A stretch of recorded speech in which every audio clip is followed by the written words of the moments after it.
Veiksmīgs uzņēmējs no ASV, ziedojis Latvijas universitātei, politiskai partijai, tagad vēlas celt gāzes terminālu Skultē. Tas būtu svarīgi nacionālajai drošībai, bet daļa vietējo iedzīvotāju protestē.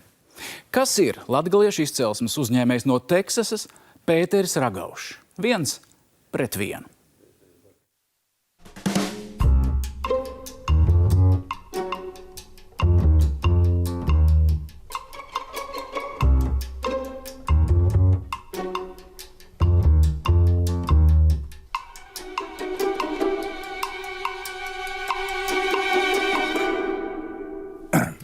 Esiet sveicināti, Ragaušs kungs. Vai mēs runāsim angliski? Angliski. Okay, labi. Lūdzu. It's a pleasure to have you here in Latvian television. And recently there was a premiere of a movie, Pilsēta Pi Upis, and I was surprised I saw you on a stage right next to director Gundars Reders. What was your part in this project? Well, first of all, let me say Vasals. He loves Vokars. Vasals. It's a pleasure to be here too. I was looking forward to this opportunity to just speak a little bit about what's going on in terms of Latgalian things. As you may or may not be aware, this is the 175th year jubilee for Gundars Reders. Gundars Reders was sort of an icon of Latgala, and so this is a big year for things happening in Latgala, including the movie Pilsēta Pi Upis, which just opened tonight, actually, for the general public. So I was contacted, I guess, about halfway through the project by Gundars and Gundars Reders, who's the producer. And they said, you know, we're doing this Latgalian film. It's only the second Latgalian film ever filmed, and we know that you are interested in participating in Latgalian projects. And so I met with them. I read the script. I liked the script.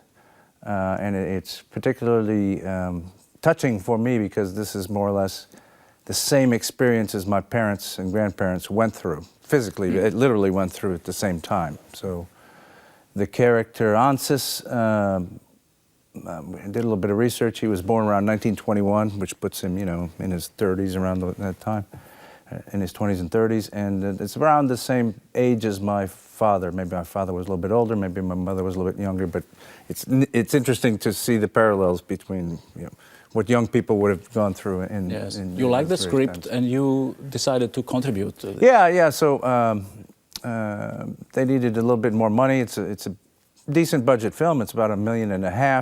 They didn't have the full amount, so I said I would contribute. Of course, I made a business deal. You know, let's say I'm an investor in the film, not just free money.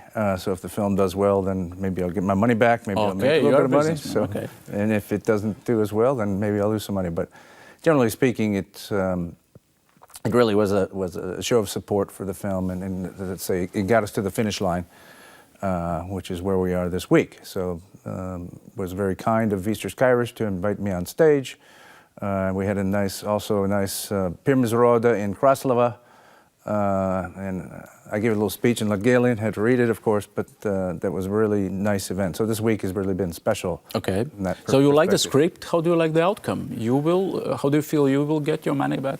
I think the outcome is great. I think in particular the artistry in the film, which is the cinematography, is unique. You don't see many films with those techniques, and I think musically, it's of course, you know, the highest level because Gundars Reders really does that well in his films, and the story is quite vivid. It includes deportations, it includes Holocaust, it includes love stories. A very complex story, but I really like it. And I think the audience really liked it too from the 3 premieres that we attended already. So, do you imagine such type of movies in U.S. cinemas as well? What do you think? Yeah, I think, of course, the U.S. has a slightly different version of history, and they don't have the same knowledge of World War II. They don't have the knowledge of deportations really at all. Of course, the Holocaust is quite often a theme in films. So I think we have enough elements that should be of interest to the U.S. audience. And part of what I'm going to do, I'm an investor in the film, but I'm also part of the team, and I'm more on the business side, which is how do we handle the budgets? What about ticket sales? How do we promote ticket sales? What are our international distribution strategies, and how will we actually crack the U.S. market? So I'm involved in sort of those types of discussions with the team. And I think, obviously, we will do our best to have it show in the USA. And there have been Latvian films already showing in the USA as well. So coming back to your family story, you were born in the United States already, but could you tell us a little bit more about your parents' story of life? Yeah, I was born in Michigan, which is where a lot of Latgalians settled because we had our own Catholic church. And you probably are not aware, but Vice-Caps Ransons was living in Grand Rapids, Michigan, and he was also vice president of Latvia at the time, and quote-unquote president in exile. So he was sort of a magnet for drawing Latvians to Michigan, in particular Grand Rapids. So yeah, I was born there, but then we had pretty active community. We had about 250 people going to church every Sunday. And by the way, it was a Catholic church, but the language was Latviski, which is a bit kind of interesting too. But so, and it's not far from Gundars Reders, and I think many of your viewers have heard of Gundars Reders, which is in Kalamazoo. It's like half an hour drive from where we grew up. So that we did have a sense of community and atmosphere there. But give it back further. And I've done a lot more research, and every time I go to Lukla, which I was there a few days ago, I did some more. We come from, let's say, very Latgalian family. Anders Jurch was the father of my grandfather. There was another sort of famous Latgalian, Kopšu Joans. And if you go to Lukla and you drive around, and you'll see these beautiful wooden crosses on corners everywhere. Kopšu Joans was also a great-great-grandfather, and he was, let's say, the most prolific wood carver of these things. They were like around 1850, 1830, 1850. So very, very deep Catholic roots in very Latgalian language roots. And we can trace back, our Latgalian roots as far back as anybody can. And so that, to me, is what draws me here, just because I love these projects, which then help to revitalize the language and revitalize confidence and revitalize, Latgalian culture. You have made or participated in a movie, Likteņzeme. It was about your family story, and I would like to show two fragments of this movie. First, where you are in a Latgale meeting with people, and then in Siberia, meeting with relatives in Siberia. Lūdzu, video.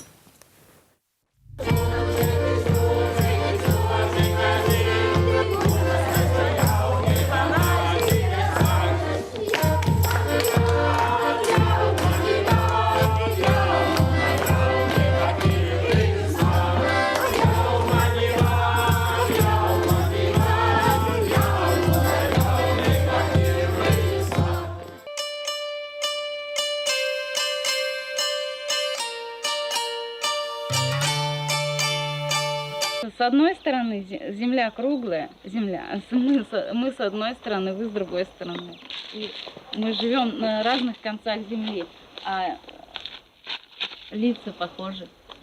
И вся планета распахнулась для меня, и эта радость, будто солнце, не остынет. Не сможешь ты уйти от этого огня, не спрячешься, не скроешься, любовь тебя настигнет. So you went to Siberia to meet your relatives, your cousins. First cousins, yeah. Yeah. Why? It's crazy, Well, I think it's a tragic story, as every Latvian knows, has many relatives who were sent to Siberia. And I just wanted to, let's say, see firsthand what that was all about. And, when I was first starting the movie, there's no script or anything. We're filming day to day. We discovered that there were 3 cousins living in Tomsk. Somebody had remembered, but they've been out of contact for at least 40 years.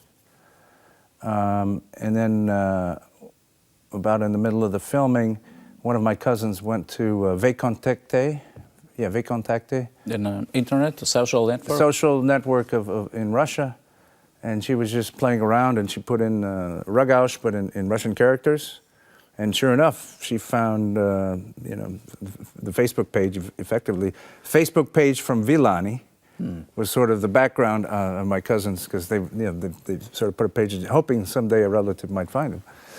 So it was very exciting. We were like sending messages. I was using Google Translate into Russian, 10 times a day, arranging a visit and so on, and it was really very interesting. And you're still keeping contacts with them? Yes. My cousin Veronica, in fact, we send each other, Facebook pages or whatever, for at least once a week, and Christmas greetings, and from Siberia to Texas. From Siberia over the internet to Texas, and she doesn't speak Latvian very well, although they all lived here for some period of time. Like they went to high school in Vilani and Eglaini, and they sort of were forced to move back because my uncle died, and Zinaida, their Ukrainian mother, didn't like it here, so she took the 3 daughters back to Tomsk from Latgala.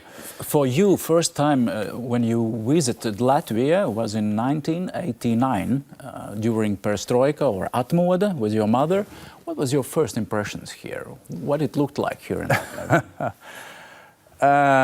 Well, we knew some other people from church who had been coming over, so we had some, let's say, preconceived notions of what it was like, and they instructed us to bring as many Western goods as possible. So we brought lipstick, we brought aspirin, we brought sweaters, we brought magazines, things that were not available here. So we took as many suitcases as we could and just filled it with clothing and everything else. And when we arrived, we had so much, there was so much emotion, so many tears. They had given us roses, it was hugs. It was quite a memorable scene. And then I think we were here like maybe a week, and we actually drove out to Vilani, and we drove to Latgala and Rogovka, and it was pretty rough, though. I mean, for Westerners, you can only, it's strange to only have like 1 hour for lunch, and if you missed it by 5 minutes, you couldn't have any food until dinner, and it was like,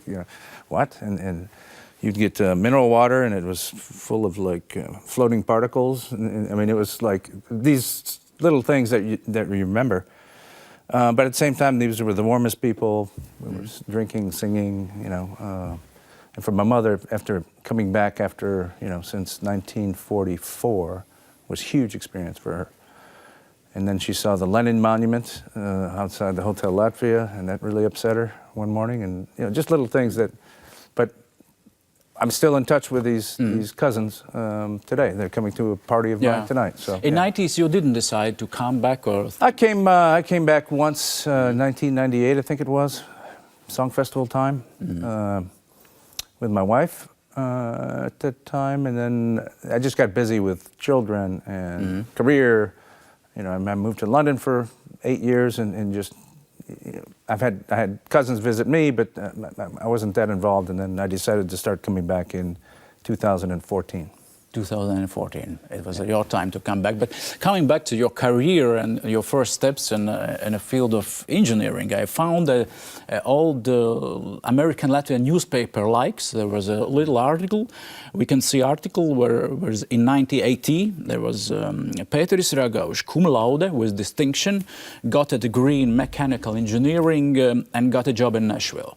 So in 1980. With distinction. 1980, yeah. Why engineering? And how did you get this with distinction, cum laude?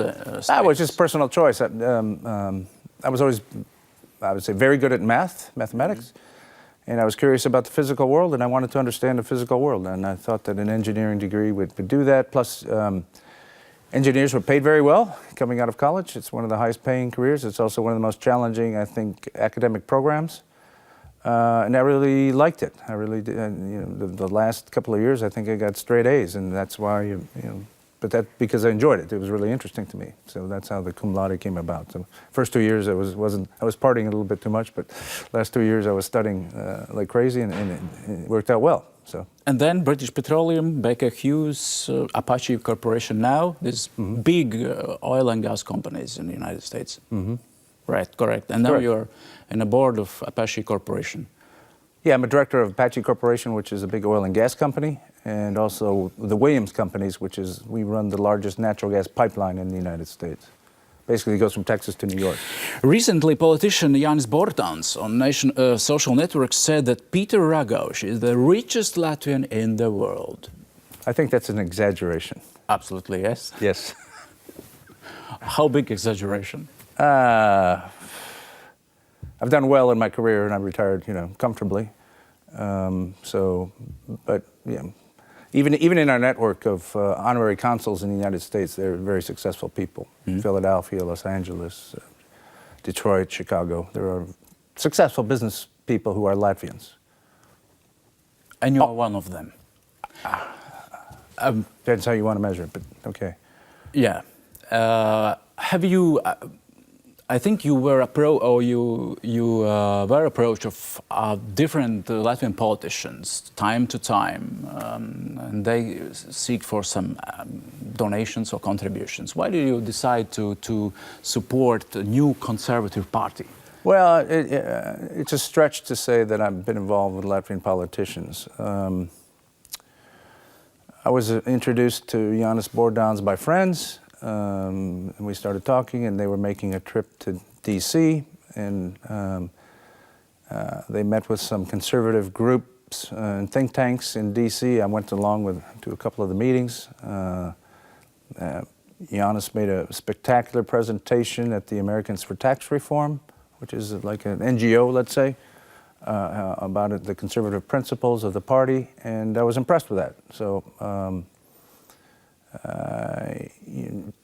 Normally, I'm involved in conservative groups anyway. I've given to conservative candidates in the United States. Of course, making contribution in the United States has very little impact, considering the amount of billions of dollars, hundreds of millions of dollars they raise in campaigns.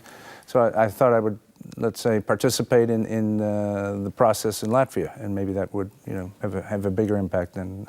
A bit provocative question, but we have quite conservative parties. For example, Greens and Farmers Party, they consider it to be conservative as well. Why this new conservative party? Well, like I said, I was impressed by the team and many of the principles, and also the, let's say, the anti-corruption position, which I think is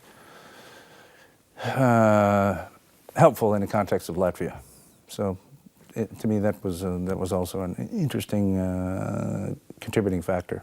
You mean that corruption situation in Latvia was the obstacle for you to come back earlier? No. I just think corruption worldwide is a real problem. It's bad for economies. It's bad for the citizens.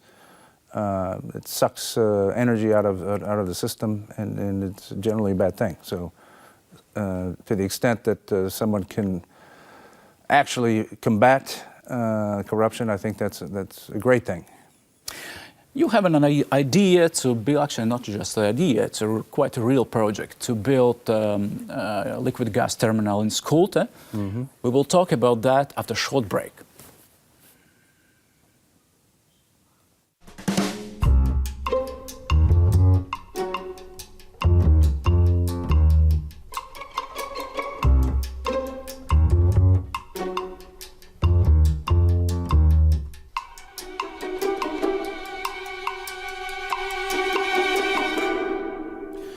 Viens pret vienu turpinās latgaliešu izcelsmes amerikāņu uzņēmējs Pēteris Aloizs ir mūsu viesis. We can continue with a big idea, great project, liquid gas terminal in Skulte. How did you come to this idea?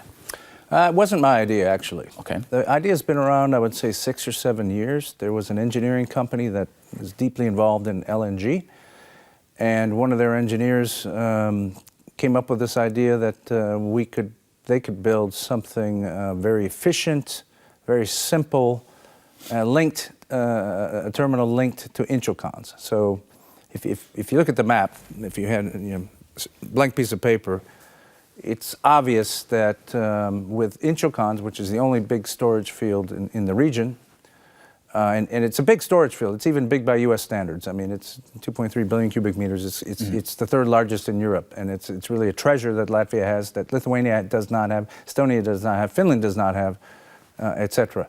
So if you wanted alternative gas supplies, where would you put it? You put it in the country that has the storage. Because that storage, previously, it's a gift from Soviet times, actually, one of the few that has value. And it also served Western Russia, St. Petersburg. So it's built to serve the region. And so if you can bring in alternative gas supplies, keep that storage full so that there's security of supply through the winter, but there's also an alternative source of supply that would provide security in any event, you would build it in Latvia. So we're sort of trying to reinvent history and push this project through because it's the most logical place to put it. The other advantage is Inchocons happens to be very close to the shore, 30 kilometers, let's say, as the crow flies. And that's a unique feature to Latvia as well. So it does not require a lot of a big long pipeline, a lot of compression, any of that stuff. It's very simple to take liquefied natural gas, turn it into natural gas, and send it straight to Inchocons. Why not in Ventspils? They have already gas pipelines operating, actually. Actually, they don't. They have an oil line that is now dormant, and there have been some ideas to reverse the flow on that, and that could be another possibility. But that would be a land-based terminal, and land-based terminals are a lot more expensive than a floating terminal these days. Because you need to create your own storage, and you're actually too far from Inchocons for that to be effective. Yeah. I understand a business side of the story, but what are benefits for Latvian people, Latvian community? Yeah, the main benefit is lower gas prices, to put it simply. You have the option to purchase LNG when you think the market is cheap. In the summer, typically, LNG prices are low. In fact, this past summer, I think LNG prices hit an all-time low, and they became a big discount to pipe gas from the east. You mean you could offer lower price than Russian Gazprom gas supply? Yeah, correct. Right. But LNG is a commodity, and the price goes up and down. Sometimes the price is high, in which case you would not take any cargoes. But when the price is low, you can send it straight into storage, and you can take advantage of the arbitrage in prices and lower the gas prices. If your gas price is lower, why do you ask for guaranteed clients? You ask for Latvian-American, for example, to be guaranteed. Yeah, I'll answer that. Let me just, one other thought comes in. We made a presentation yesterday to the Latvian Chamber of Commerce, which has a lot of gas customers in. One of our presentation slides sort of did a look back, let's say, the last 10 years. What would we have saved Latvia in terms of cash for gas prices? And the answer is around 500 million euros over 10 years is what the savings would have been if you look historically versus what LNG prices were and what pipeline prices were. So these are hard numbers that illustrate the benefits. Now, the question is... You're asking for guarantees for someone who are your client, big client. You're asking for Latvian-American, for example. Yeah, it's normal for an infrastructure project to have contracts with off-takers. So if you look at any pipeline, we build them in the United States, all the time. You have shippers who buy the rights to that pipeline for capacity in that pipeline, and you don't build a pipeline unless you have secure offtake agreements that will basically fill up your infrastructure project. It's normal. It's like you don't build build infrastructure unless you have a contract with the offtaker. In this particular case, the offtaker is Latvian-American, because Latvian-American is the largest gas consumer pretty much in the region now, and you want to make sure that gas will flow. And what's an answer for now? We're still in negotiations and with the economics ministry and with Latvian-American itself, and That's sort of the main. The engineering work we've done. We're working on the pipeline routing. It's really getting that agreement signed is sort of the main thing next that would make the project go forward. I will ask some questions about political situation regarding this project, but about environmental issue. There are some 2,500 at least signatures collected by local community. Mm-hmm. These people are protesting, or at least they are skeptical about this project. Regarding environmental issues, is this project safe for a Gulf of Baltic Sea? LNG is pretty darn safe. If you think about the LNG trade that goes to Japan, that goes to Korea, that goes to China, that goes to India, it's all using the same technology. It's using these super-cooled boats and shipping LNG, and you offload the LNG either as a liquid or you gasify it. And these operations have been running for tens of years with never a serious incident. So actually, the handling this stuff, as long as you have a competent operator, it's fine. The other thing is, in this particular case, we plan to have the terminal 2.5 kilometers offshore. So, right. So it won't be that visible. And so no damage to the landscape. And no damage to the landscape because we'll have an underground pipeline. So there really isn't much to complain about from that perspective in terms of safety and visibility and so on. Specific question of protesters. During the regasification process, so to turn this liquid gas back to normal condition, seawater will be heated by even 7 degrees. So it means that which in turn could contribute to the cyanobacterial population. It's very bad for flora and fauna in Baltic Sea and Gulf. Is it right? It could be it's a design. It's a design choice. We can you can use closed loop or open loop, which is a way of either using seawater or using your own water in a closed system. One is more expensive than the other, but one affects the environment less. The more expensive option. So we're looking at those options and. We're public with all of this. We're doing an environmental impact assessment that will be reviewed by all the experts in Latvia, and maybe based on that assessment, we may have to go with a more expensive route that has less chance of heating water and that sort of thing. But that's a design choice we'll make once we get the environmental impact assessment, which will all be public. By the way, there's no secret. So everyone could join and.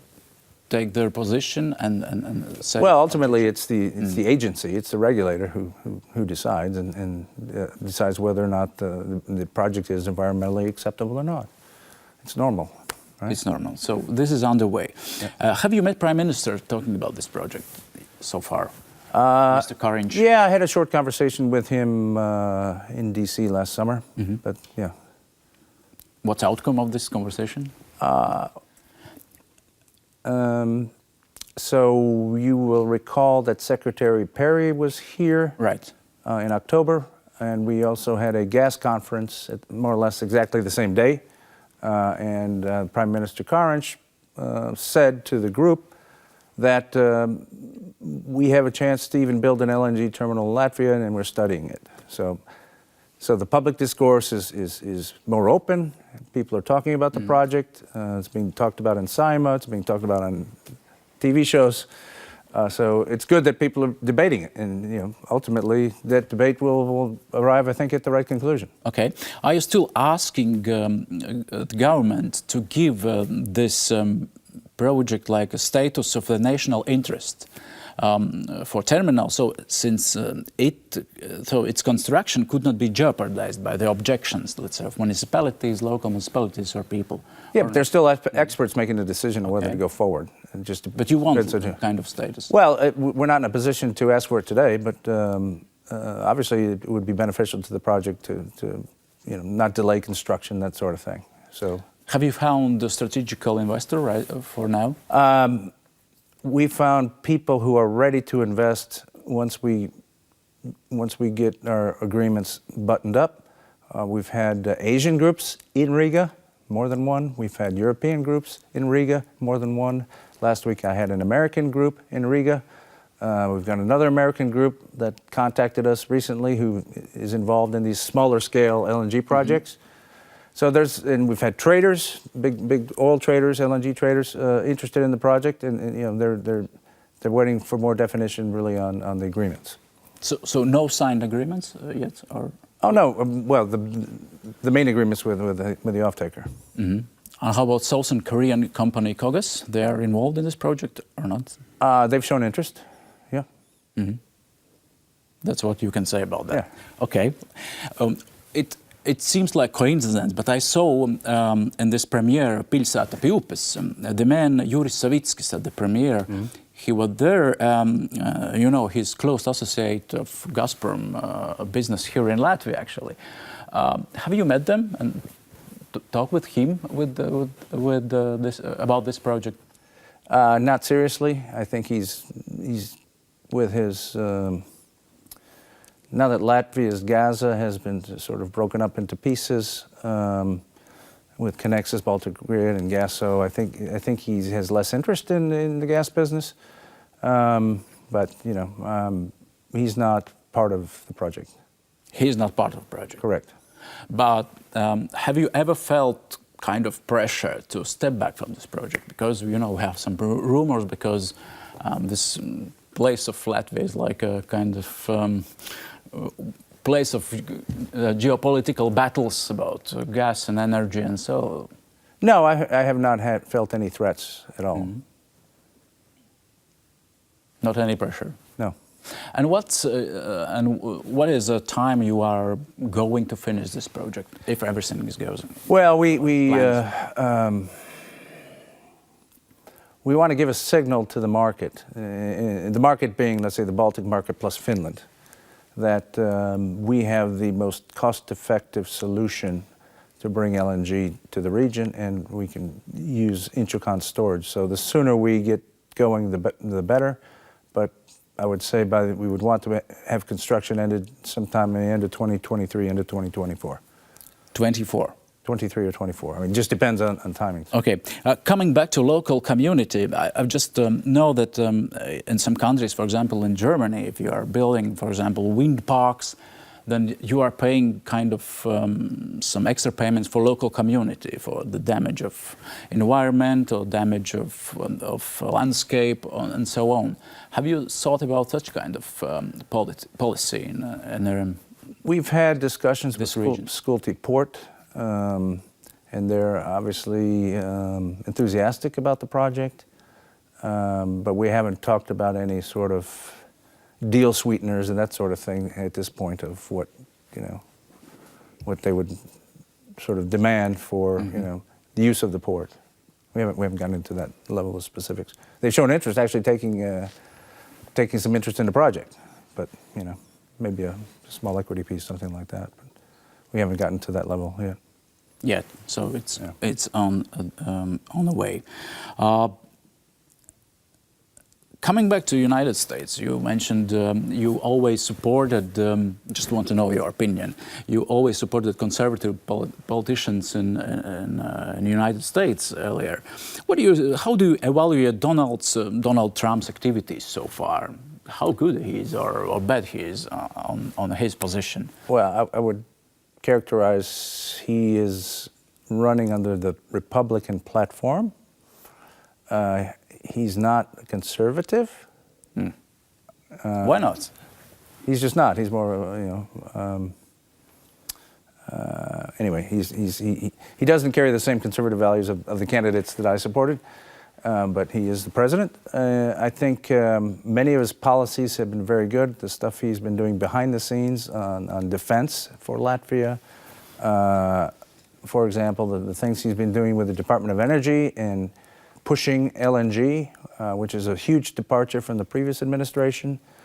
So I think from the point of view of practical business policies, he's done a lot of good things. For you, like a citizen of the United States, would you vote for him for the second term? We vote in secret. Okay, right. When you say conservative values of conservatism, what do you mean? why do you so in favor of conservatism? I think it's generally it's not big government. It's limited government. In this case, Mr. Trump has failed because the spending is quite high. It's lower taxes. It's job creation. It's lower regulation. It's less bureaucracy. Those sorts of practical business policies that I support, as opposed to raising the tax rate from, which is what some Democrats are talking about, or putting in a wealth tax, or putting in, consumption taxes, and putting in CO2 tax. It's kind of a big divide between people who run businesses and people who depend on the government, I think is maybe one description of it. I would like to ask some questions about your policy of donation or contribution, as you wish. Recently you were donating to Latvian University. Of course, you haven't attended this university, but why you decided to do it for Latvian University? I would say that's one interest of many that I'm involved in. So, Latvia's university approached me to help them raise money. So we have like a fund in the United States which is tax exempt, so people can give it. And I think what we're trying to do is raise a visibility amongst the Latvian community in the United States to get more people to support Latvia's university. In this particular case, I decided to give some money for a Ceļamaize scholarship for 2 Latgalians students who I will actually meet tomorrow and have lunch with. And so my contribution, I think, is more to Latgalians than it is to the university, because it's going directly to those 2 students. So I support mostly Latgalian things. I'm publishing, this is the 2nd book I had published, publishing the 4th book now. We got Veritas Nostra Est? Veritas Nostra Est, Patiesība ir mūsu. In Latgalian, yeah. In Latgalian. It's actually interesting. Yeah. It's in Latgalian on the left side, and it's in English on the right side. So it's the first book without anything in between, Latgalian to English. And I've got another one on its way, which is a biography of Andris Jorč. And I have another one on its way, which is the biography of Pēteris Aloizs, which we're just getting started. So those will be my 3rd and 4th books. Today, almost finished a documentary film that I'm producing with Arne Slobozanic about the suppression of the Latgalian language. So that's another project. So that's 3rd film I will have produced. And we did a music CD last year. Music CD? Yeah. With Latgalian music? Latgalian music, okay. Yeah. So, I think the Latvia's university is supporting Latgalian students. I think you'll see a trend here that, I'm doing a lot of things for Latgalian culture. This is what you want to do. So this is a hobby. Yeah. This is what I enjoy it. And I learn, you learn a lot about this stuff. In this movie, Likteņzeme, your brother Charlie said that if he came to Latvia, he wouldn't fit in because he doesn't know the language, and you seem to feel like your own here. Is it so? How it is for you to come here? You understand Latvian, you understand Italian, but you don't want to speak. I just don't have the opportunity to speak every day in Texas. And there are 3 Latgalians in Houston. Okay. Who of course, we're friends, all friends. But it's hard for me to speak it. But I drive to Latgala by myself, and I can stay there 4 days, and I can get by. And I like hearing the language, and I can speak phrases, but I can't get into a philosophical discussion or anything. But I like it, and I'm totally comfortable, and I have cousins all over the place. Stay with them, and it's fine. And by the way, subsequently to my brother's statement in the film, I brought him to Latgala 2 summers ago, and his family, and he had a great time, and he recommends everyone should come. So okay. Could you imagine yourself to come to live in Latgala on daily basis in some, I don't know, day in the future? I know people who do that. Some people who have, let's say, properties in Razna or near Daugavpils. You have one? No. In Latgala? No, not yet. Not yet. But I know people who do, and they make the commute, and they're here every other weekend. But I would do it if it were like a summer house or something like that. But I couldn't see myself living there because I mean, it's a rural place. You know, I live in Houston, Texas. Riga would be a more reasonable place. So. Okay, so rural place, it's not possible for your character to live. So for living, no. For visiting, yes, that's fine. So, yeah. Your family and you live in Houston now? Houston, Texas, yeah. What do you do when you have a days off? On holidays? Oh, I mean, I'm retired more or less anyway, so I plan what I do. I play tennis. I work out at the gym. I translate books. I translate films. I plan my next trip here, or you know, I'm working on Skulte with conference calls with investors. So you know, it's just I do what I want basically, and a lot of it's business related, a lot of it's culturally related. Pēteris Ragaušs, it was a pleasure to meet you here in Latvian television, and let's see how your projects and your life will go on. Paldies. Paldies jums.